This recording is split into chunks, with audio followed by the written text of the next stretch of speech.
Hello दोस्तों, भय कुमार। दोस्तों डेली जो मैं हिंदी न्यूज़पेपर का जो एनालिसिस करते हैं बहुत ही महत्वपूर्ण होता है आपको पीटी और मेंस।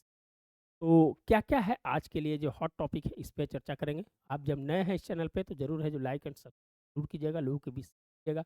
पहला है भारत में सीएए कानून कल नोटिफ़ाई किया गया उस पे चर्चा करेंगे। मिशन दिव्यास्त्र जो कल है जो सफल परीक्षण है जो किया गया इस पे चर्चा करेंगे। एक मंदिर है दोस्तों उसका एएसआई का सर्वे है नो उनका नोटिफ़ाई किया है।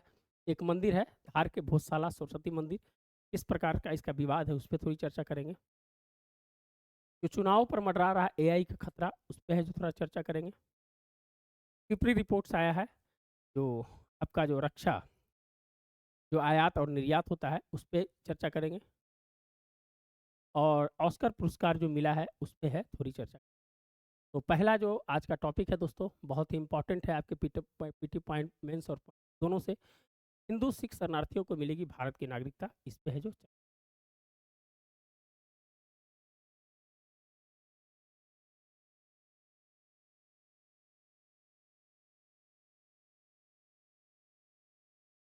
पहला है दोस्तों कि कल ये कानून को है जो नोटिफाई किया गया,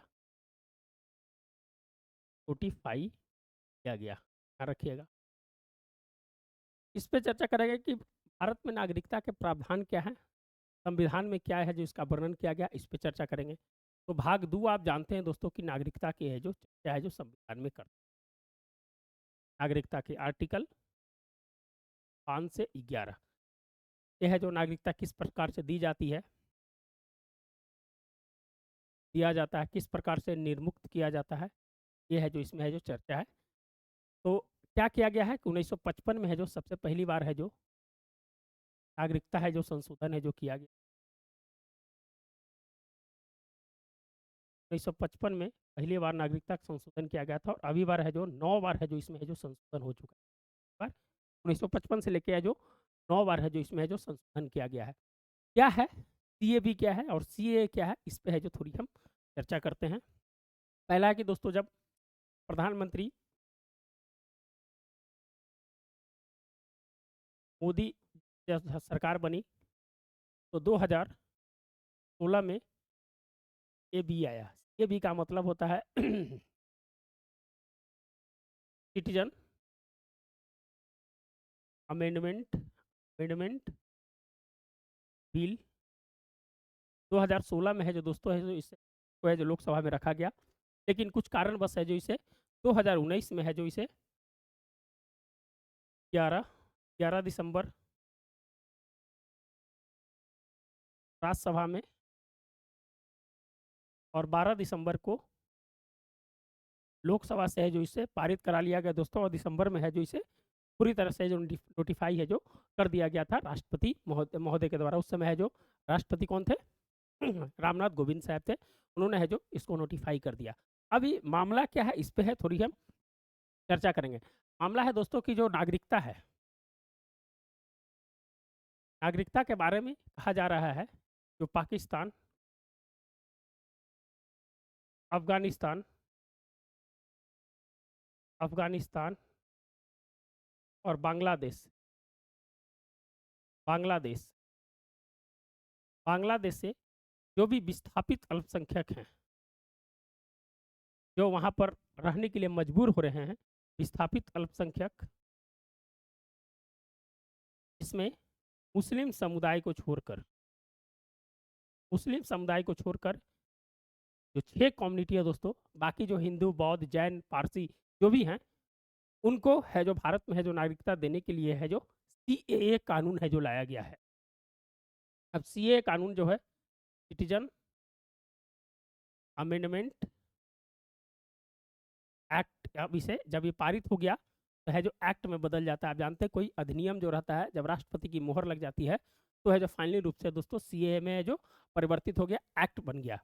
2019 में है जो जब ये एक्ट बना दोस्तों तो किसी कारणवश उसे कुछ दिन के लिए जो रोका गया, कुछ संशोधन थे उसको है जो नोटिफाई करने के बाद जब कोई भी कानून बन जाता है तो उसको जब धरातल पर लाने के लिए बहुत सारी चीज़ें हैं, जो नियम और कानून होते हैं, उसमें है जो कुछ परिवर्तन करने की ज़रूरत होता है। तो है जो सरकार है जो अपने है जो मंत्रालय के माध्यम से है जो करती है, जो गृह मंत्रालय के अंतर्गत आता है। नागरिकता जो है, यह जो गृह मंत्रालय के अंतर्गत आता है दोस्तों,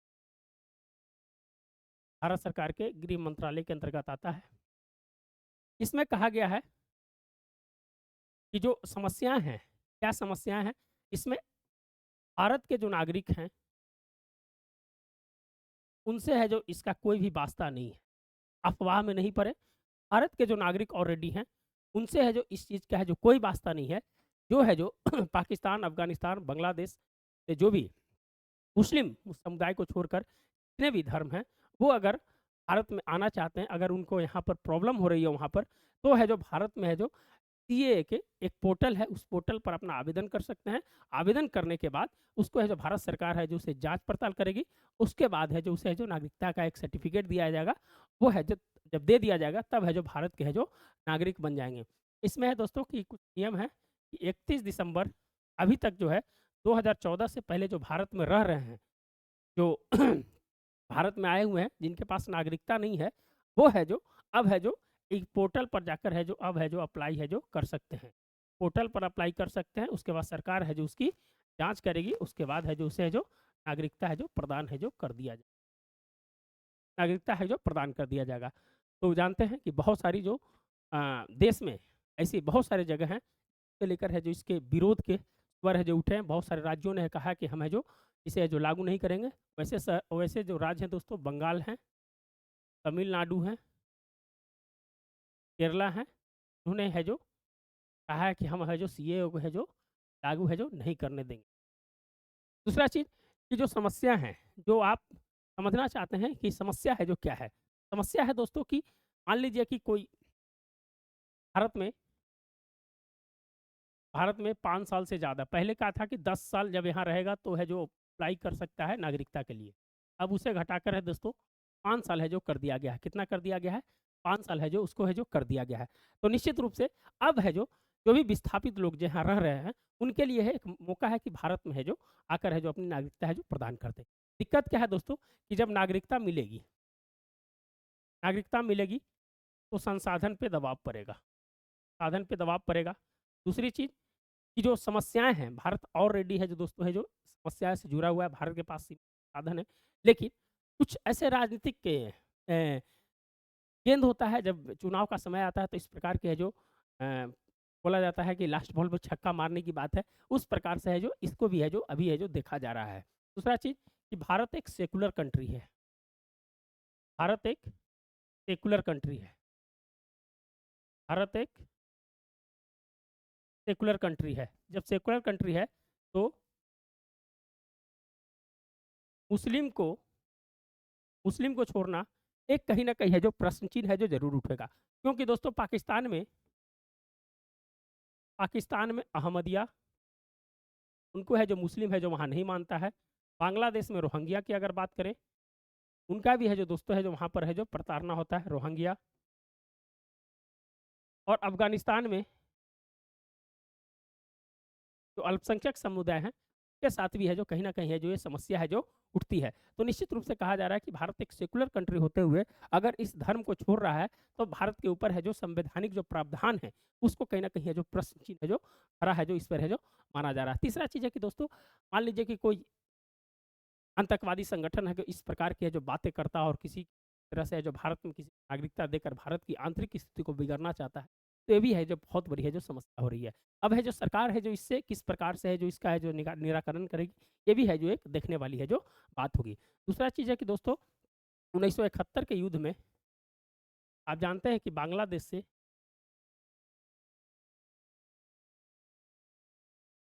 बहुत सारे हैं जो मतुआ समुदाय जो बंगाल में है जो अभी रहते हैं। मतुआ समुदाय भारत में है जो विस्थापित होकर आए थे और उनकी है जो नागरिकता कम से कम इसकी है जो दोस्तों 30 लाख से है जो प्लस है।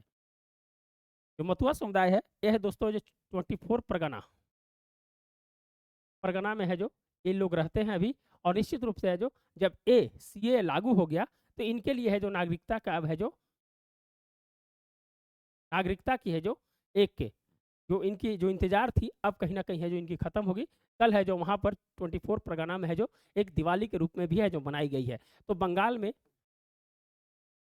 बंगाल में एक राजनीतिक लाभ भी है जो दोस्तों है जो मिलने है जो जा रहा है, ये है जो निश्चित रूप से है जो। तो इसीलिए कहा जा रहा है कि बाकी लोग जितने भी समुदाय के लोग हैं, उनको भी है जो इसमें है जो रखा जाना चाहिए। अगर नहीं रखते हैं, तो भारत की है जो अभी बीडैम एक बीडैम संस्था है दोस्तों जो लोकतंत्र के ऊपर है जो अपना है जो रैंकिंग जारी करती है। उन्होंने कहा है, भारत की लोकतंत्र कहीं न कहीं है जो निरंकुश वोट के रूप में है जो तब्दील हो गया है। और जिस प्रकार से जो भारत की जो पहले की स्थिति थी 1970-75 में आपातकाल की स्थिति है, उस प्रकार के जो लोकतंत्र में भारत है जो कहीं न कहीं है जो प्रवेश कर रहा है, ये है जो बीडैम की संस्था ने है जो इसकी है जो कल की रिपोर्ट्स में है जो उन्होंने कहा है। तो कुछ इस प्रकार की बातें हैं जो सीएए को लागू करने में और एनआरसी से क्या मुद्दा है, उसको भी थोड़ी-सी है जो चर्चा कर देते हैं। अब है जो दोस्तों सीएए और एनआरसी को अगर जोड़ कर देखिएगा, तो बोलते हैं दोस्तों नेशनल रजिस्टर ऑफ सिटी। आप सुने होंगे किस प्रकार से जब एनआरसी को लागू किया गया था, तो असम और शाहीन बाग ये को साथ में लागू किया गया था, तो किस प्रकार से जो वहाँ पर है जो एक शाहीन बाग में एक बहुत बड़ा आंदोलन हुआ था। एनआरसी कहता है दोस्तों कि जो भी लोग यहाँ पर हैं, अगर उनके लिस्ट में अगर नाम अगर है, अगर वो अपना अपना कागजात को अगर शामिल कागजात को अगर कागजात को अगर सरकार के सामने अगर साबित नहीं करते हैं, सरकार के सामने अगर साबित नहीं करते हैं, तो उनको है जो कहीं न कहीं है जो भारत की नागरिकता जो उनको मिली हुई थी, अब जिस प्रकार से ली हो, उनको है जो यहाँ से है जो बाहर है जो करना पड़ेगा। तो ये है जो कहीं न कहीं है जो समस्या है जो सीएए और एनआरसी को अगर जोड़ कर देखते हैं, तो भारत के कुछ ऐसे जो मुस्लिम समुदाय हैं, उनको डर है कि अगर मान लीजिए हम है जो अपनी दस्तावेज़ को अगर है जो सरकार के सामने पेश नहीं कर पाए, तो हमें है जो यहाँ से है जो भारत की नागरिकता से है जो हाथ धोना पड़ेगा। ये है जो थोड़ी-सी है जो एनआरसी में है जो इसको है जो जोड़कर है जो देखा जा रहा है। तो लेकिन भारत में रहने वाले किसी भी व्यक्ति को है जो नागरिकता का जो अभी जिनको मिला हुआ है, उन पे कोई खतरा है जो नहीं है। तो निश्चित रूप से अफ़वाह से भी बचने का है जो आप प्रयास करें और किसी भी सोशल मीडिया पर ऐसी बात को ना फैलाएँ, ये जो भारत सरकार को है जो इसको है जो अपनी है जो एक नई जो इस बिल को ला रही है, उसका है जो महिमा मंडन हो जाए। तो निश्चित रूप से है जो सीएए और एनआरसी को है जो लागू करना सरकार का एक लक्ष्य है। और कहा जाता है कि भारत वसुधैव कुटुंबकम की बात करता है, भारत विस्थापित लोगों को रखने की बात करता है। भारत की जो हृदय है दोस्तों बहुत बड़ी है, लेकिन है जो सभी चीज़ों को है जो ध्यान में है जो रखना है जो बहुत ज़रूरी है। तो यही है जो दोस्तों है जो हमने है जो आपको बताने का प्रयास किया। सीए और एनआरसी से थोड़ा-सा रिलेटेड था, नागरिकता क्या कहता है, उस पे है जो मैंने है जो चर्चा करने का जो प्रयास है जो चलिए दूसरे पॉइंट पे आते हैं।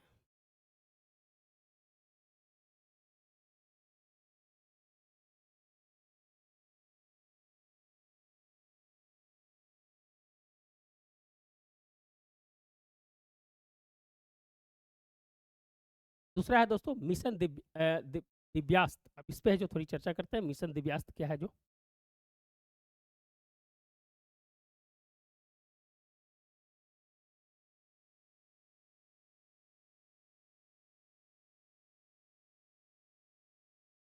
मिशन दिव्यास्त्र दोस्तों भारत छठा देश है जो बन गया है। भारत है जो छठा देश है जो इसमें बन गया है।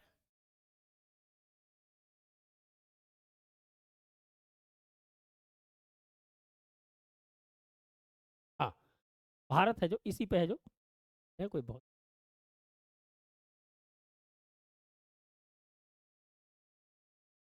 जो है दोस्तों भारत है जो छठा देश है जो बन गया है जो इस अग्नि मिसाइल को है जो। और इसमें जो सबसे इंपॉर्टेंट चीज़ है जो multiple independently targeted re entry vehicles जिसको है जो ए एम आई आर भी है जो कहा गया है दोस्तों, एम आई आर भी है जो दोस्तों मल्टीपल इंडिपेंडेंटली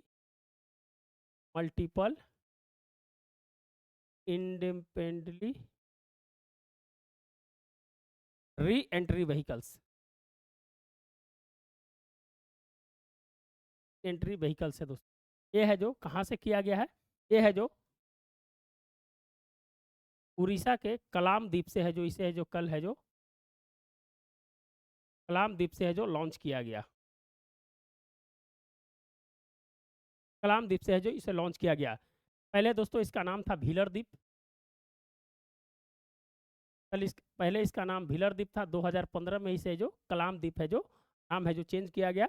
और जानते हैं कि भारत के है जो राष्ट्रपति के रूप में है डॉक्टर कलाम साहब का नाम है और मिसाइल मैन के रूप में है जाना जाता है।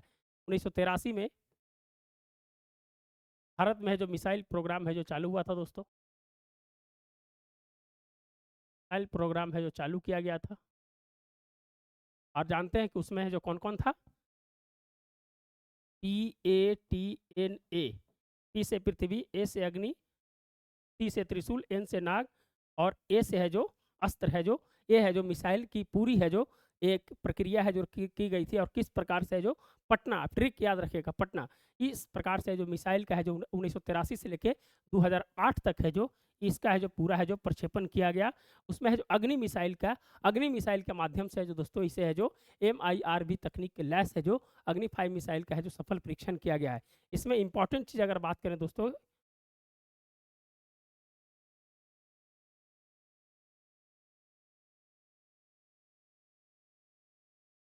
अगर इंपॉर्टेंट चीज़ अगर बात करें तो ये जो है मान लीजिए कि एक टारगेटेड पॉइंट है, एक टारगेटेड पॉइंट ए मिसाइल है जो इस प्रकार जा रही है, इसको बोलते हैं दोस्तों बैलिस्टिक मिसाइल, बोलते हैं बैलिस्टिक मिसाइल। दो प्रकार की मिसाइल होती है, एक बैलिस्टिक होती है, एक क्रूज मिसाइल होती है। बैलिस्टिक मिसाइल है इस प्रकार जो परीक्षण भारत है जो बैलिस्टिक मिसाइल में है जो बहुत सारा है जो तकनीक है जो प्रयोग किया गया है। इसमें क्या होता है जो इसको है जो किया गया, इसमें क्या गया कि जब कोई बार हिट्स, वो बहुत सारे मिसाइल्स को है जो जब लगाए जाएंगे उसके ऊपर बार हिट्स रखा जाएगा तो ये है जो विभिन्न टारगेटों को है जो ये है जो टारगेट करेगा। री एंट्री टारगेट है जो कहा गया है। और है जो पहले क्या था, एक बार गया एक स्पेसिफिक पॉइंट को टारगेट करेगा, लेकिन ये जो है विभिन्न पॉइंट को है जो टारगेट करेगा, इसीलिए इसका नाम रखा गया री एंट्री व्हीकल्स। ये है जो अपनी अपनी है जो एंट्री को है जो बार बार है जो बदलने का है जो प्रयास करेगा। तो ये है जो दोस्तों है जो बैलिस्टिक मिसाइल का है जो लक्षण है। लेकिन अगर क्रूज मिसाइल की अगर बात करें दोस्तों तो ये है जो सतह के आसपास ही है जो जाती है और सतह से सतह मार करती है। इसको रडार है भी है जो नहीं पकड़ता है क्रूज मिसाइल को। क्रूज मिसाइल को है जो रडार भी नहीं पकड़ता है, लेकिन इसको बैलिस्टिक को है जो रडार है जो पकड़ लेता है। और भारत की ये जो अग्नि 5 है की रेंज जो है दोस्तों है जो 5800 किलोमीटर के आसपास है जो इसकी रेंज है जो बताई जा रही है। तो निश्चित रूप से भारत के लिए अनुसंधान के क्षेत्र में एक बहुत बड़ी है जो उपलब्धि है जो मानी जा सकती है। DRDO ने है जो इस प्रकार से है जो अपना है जो इसमें है जो योगदान दिया है। तो यही है जो आपका MIRV है जो मिसाइल मिशन दिव्यास्त्र है जो इसको है जो अग्नि 5 के साथ है जो इसको है जो लॉन्च है जो किया गया है। तो निश्चित रूप से बहुत ही आपको PT और मेंस के लिए बहुत ही महत्वपूर्ण होगा। चलिए आगे बढ़ते हैं।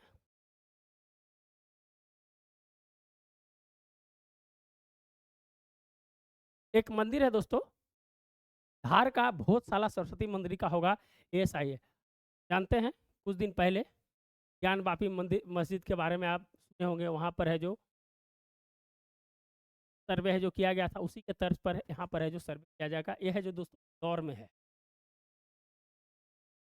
आप जानते हैं कि मध्य प्रदेश का जो कोर्ट है कहाँ पर है, वो है जो जबलपुर में है। इंदौर में है उसका है जो एक बेंच बैठती है, उन्होंने है जो कहा है कि इस मंदिर के बारे में आप हमें बताइए कि इसकी क्या पृष्ठभूमि रही है। इस मंदिर के बारे में कहा जाता है दोस्तों परमार वंश के राजा भोज 1036 में एक सरस्वती सदन की स्थापना किया था। जो राजा भोज थे बहुत ही टैलेंटेड व्यक्ति थे और उनको बहुत सारी चीज़ों का मैंने बहुत क्षेत्र में है जो उनको ज्ञान था। तो उन्होंने है जो एक सरस्वती मंदिर की स्थापना की थी, संस्कृत महाविद्यालय की है जो उन्होंने स्थापना किया था। और उसके बाद क्या हुआ था कि जब इसको बाग देवी की है जो मूर्ति भी है जो कहा जाता है, ध्यान दिखिएगा, बाग देवी की मूर्ति कहा जाता है, जो बाद में 1880 में लंदन है जो पहुंचा दिया गया था। 1880 है जो लंदन है जो पहुंचा दिया गया था, लंदन संग्रहालय में जो पहुंचा दिया गया था। कहा जाता है 1456 में महमूद खिलजी, 1456 में महमूद खिलजी ने इसे जो तोड़ कर यहाँ पर है जो मस्जिद का है जो निर्माण है जो किया था। महमूद खिलजी याद रखिएगा, ये भी नाम है जो याद रखिएगा। और उसके बाद है जो फिर है जो हिंदू पक्ष के कहा गया कि इस मंदिर में है जो पूजा पाठ जो होती है, पूजा पाठ किया जाता है। आप जानते हैं जो सरस्वती जो पूजा होती है उसमें जो किया जाता है, लेकिन कहा गया है कि शुक्रवार को नमाज के बाद यह पवित्र हो जाती है, इसीलिए है जो इसे रोका जाए। और निश्चित रूप से है जो इंदौर जो कोर्ट का जो फैसला है उसको है जो कहा है सरकार से कि आप है जो इसको है जो 5 से 6 दिन में है जो आप इसको सर्वे कर है जो आप है जो दीजिए, इसका क्या मामला है। उसके बाद जैसे ही इसमें मामला आता है दोस्तों, फिर है जो इस पे जो चर्चा करेंगे। तो ये राजा भोज ने, परमार वंश के राजा भोज ने 1034 में बनवाया था, और फिर इसे 1880 में इस बाग देवी की मूर्ति को लंदन भेज दिया गया, और 1456 में है जो इसको महमूद खिलजी ने तोड़ कर है जो यहाँ पर है जो एक मकबरे और दरगाह का है जो निर्माण है जो करवाया था। 121 वर्ष बाद है जो दोस्तों है जो इसका है जो सर्वे है जो किया जाएगा। चुनावी पर मंडरा रहा है एआई का खतरा। अभी दोस्तों अभी 2024 में 2024 में पूरे विश्व में है जो 63 देशों में है जो चुनाव है, 63 देशों में है जो चुनाव है। इसमें मुख्य है जो दोस्तों भारत, अमेरिका, रूस, पाकिस्तान में ऑलरेडी हो गया। तो ये बहुत सारे देश में है जो इस बार चुनाव है। तो कहा जा रहा है कि एआई है जो उसको है जो बहुत सारा प्रभावित करेगा। जैसे है जो नकली फेक वीडियो बनाकर, नकली वॉइस बनाकर है जो किसी पार्टी को है जो किसी पार्टी को है जो गुमराह करने की बात हो गई, या मतदाता को गुमराह करने की बात हो गई, तो निश्चित रूप से है जो अगर एआई का प्रभाव अगर चुनाव पे पड़ेगा तो चुनाव निष्पक्ष और स्वतंत्र होने की संभावना है जो कम मानी जा रही है। इसलिए एआई के बारे में कहा गया है कि इसका प्रयोग, जो एक लेखिका हैं उनके बारे में हम आपको है जो थोड़ा सा बता देते हैं कि डीप फेक किताब पर है जो लेखिका नीना सिक ने है जो क्या नाम है, डीप फेक पे किताब लिखी है। नीना सिक ने है जो कहा है कि इसकी भरपूर संभावना है कि अगर इसे जो रोका नहीं गया तो निश्चित रूप से है जो चुनाव होंगे वो चुनाव है जो स्वतंत्र और निष्पक्ष है जो चुनाव नहीं होंगे। इसकी अगर थोड़ी सी केस स्टडी के बारे में बात करें तो 2009 में जब अमेरिका में चुनाव थे, अमेरिका में 2009 में बराक ओबामा थे, वहाँ राष्ट्रपति चुने गए थे। उन्होंने है जो एआई प्रयोग करके है जो इसका बहुत सारा लाभ उठाया था। उन्होंने कहा कि एक तो है मतदाताओं के बीच आसानी से पहुंचा जा सकता है, दूसरा कि इसमें है जो खर्चे कम लगते हैं, तीसरा कि मतदाताओं को है जो गुमराह भी है जो किया जा सकता है। तो बहुत सारी है जो संभावना है जो उन्होंने है जो अपने प्रयोग में है जो इस चीज़ को है जो बताया है कि अगर इसकी स्थिति अगर धीरे धीरे अगर रोकी नहीं गई तो स्थिति और धीरे धीरे है जो गंभीर होते जाएंगे, और मतदाता के साथ राजनीतिक दल भी है जो एक दूसरे के साथ है जो इस प्रकार से इंटैक्ट हो जाएंगे कि जो भी कह रहा है वो है जो सही कह रहा है, उसके अपने मत का प्रयोग अपने अनुसार है जो करने से है जो विवश है जो कर दिया जाएगा। इस प्रकार की स्थिति है। तो हमने कुछ दिन पहले बताया था कि ओपन एआई जो है जो गूगल है, उन्होंने है जो प्रोजेक्ट शक्ति है जो लॉन्च किया है कि डीप फेक को किस प्रकार से रोका जाए और चुनाव को है जो प्रभावित ना किया जाए, इसके लिए है जो एक कमेटी का भी है जो उन्होंने है जो गठन किया है। ये टोटल जो है जो आर्टिकल है इसमें है इसी प्रकार के जो बातें रखा गया है, और अब विश्वसनीय प्लेटफॉर्म से भरे हैं इंटरनेट की दुनिया, उन्होंने है जो कहा है। तो ये है जो छोटी छोटी बातें थी लेकिन बहुत ही महत्वपूर्ण बातें थी। चलिए दूसरा है दोस्तों की जो सिपरी रिपोर्ट्स आती है जो हथियारों का आयात निर्यात होता है, उस पर भारत का है जो फिर रैंकिंग है जो हथियार के आयात में फिर है जो भारत ने है जो प्रथम स्थान है जो प्राप्त किया। भारत पहला स्थान पे है, दूसरा स्थान पे सऊदी अरब है, तीसरा स्थान पे कतर है, और चौथे स्थान पे यूक्रेन है, और पांचवें पे है जो पाकिस्तान है। ये है जो दोस्तों आयातक सूची में भारत है जो सबसे पहला है जो स्थान है जो सिपरी रिपोर्ट्स में स्टॉकहोम के द्वारा है जो जारी किया जाता है दोस्तों। स्टॉकहोम के द्वारा है जो सिपरी रिपोर्ट्स है जो जारी किया जाता है। उन्होंने कहा है कि भारत हथियार के आयात में 4.7% की जो वृद्धि किया है। भारत कितना है? 4.7% की है जो वृद्धि किया है। तो निश्चित रूप से है जो वर्तमान समय में भारत अपने रक्षा जो है पावर को है जो बढ़ाना चाहता है, इसलिए है जो बहुत सारे आप फ्रांस से, रूस से देख रहे हैं बहुत सारे है जो रक्षा आयात किया, जैसे राफेल की बात हो गई। फिर अमेरिका से अगर अमेरिका से है जो प्रीडेटर 9 MQ जो रडार था उसको है जो लिया है, रूस से S-400 लिया है। तो बहुत सारी चीज़ें हैं जो भारत है जो ले रहा है, और सबसे ज़्यादा जो आयात करता है रूस से आयात करता है, और आने वाला समय में हो सकता है कि रूस को पछाड़ कर फ्रांस से है जो भारत है जो आयात है जो ज़्यादा करने लगे। चलिए ओपेनहाइमर ने जीते सर्वश्रेष्ठ फिल्म का ऑस्कर अवार्ड की घोषणा हो गई दोस्तों। ऑस्कर की तो शुरुआत हुई थी 1927 में हुई थी। ये है जो 96 ऑस्कर अवार्ड है जो ये है जो दिया गया है अमेरिका में। इसमें सबश्रेष्ठ फिल्म है जो ओपेनहाइमर को है जो मिला है। सबश्रेष्ठ निर्देशन क्रिस्टोफर नोलन ओपेनहाइमर के हैं। अभिनेता है किलियन मर्फी ओपेनहाइमर के अभिनेत्री है एमा स्टोन पुअर थिंग के। आपको यही 4 क्वेश्चन है जो आपको है जो ज़्यादातर है जो पूछा जाएगा, है जो ध्यान रखिएगा। इसमें है जो 4 क्वेश्चन है जो इसमें बनते हैं, फिल्म निर्देशक, अभिनेता और अभिनेत्री। बाकी बहुत सारे क्षेत्र में है जो दिया जाता है, तो निश्चित रूप से है जो आपको है जो इस पे है जो थोड़ी सी है जो आप है जो चर्चा है जो ज़रूर है जो कर लीजिएगा, लिख लीजिएगा कहीं। एक यूक्रेन जंग पर बनी 20 डेज इन मॉरिवल को है जो मिला है ऑस्कर। ये किसको मिला? सबसे डॉक्यूमेंट्री फीचर फिल्म जो है यूक्रेन है जो जंग पे है जो उसको है जो बनाया गया था 20 डेज इन मॉरिपोल, उस पे है जो दोस्तों है जो बनाया गया है। तो निश्चित रूप से बहुत ही महत्वपूर्ण है और लॉस एंजलिस में है जो दिया जाता है, 1927 में इसकी है जो स्थापना है जो की गई थी। तो आज का दोस्तों इम्पोर्टेंट जो लेक्चर था यही था और उम्मीद करते हैं कि आपको है जो कुछ नया चीज़ है जो सीखने के लिए ज़रूर मिला होगा। तो अगर अच्छा लगा होगा दोस्तों तो लाइक एंड सब्सक्राइब है जो ज़रूर करें। दोस्तों मिलते हैं फिर नए वीडियो के साथ। धन्यवाद।